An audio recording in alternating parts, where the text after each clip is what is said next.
గడిచిన 2 నెలల నుంచి కూడా ఇదే కొనసాగింపుగా జరుగుతూ ఉంది.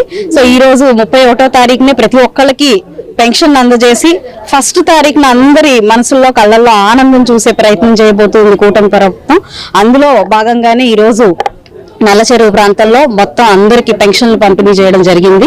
అందరూ చాలా ఆనందంగా ఉన్నారు. కూటమి ప్రభుత్వం ఏర్పడినందుకు, దీన్ని వారి బాధ్యతగా ఓటేసి గెలిపించుకున్నందుకు చాలా సంతోషంగా ఉన్నారు. అందరూ కూడా 100% చాలా ఆనందం వ్యక్తం చేస్తూ ఉన్నారు.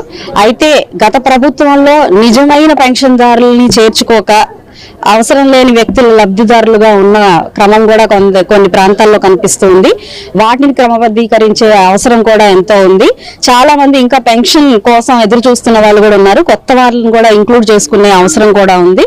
అయితే 100% డిజబిలిటీ ఉన్నప్పటికీ కొన్ని స్వలాభం కోసం వారిని 100% రాయకుండా ఈరోజు వాళ్ళు తక్కువ పెన్షన్ తీసుకునే పరిస్థితి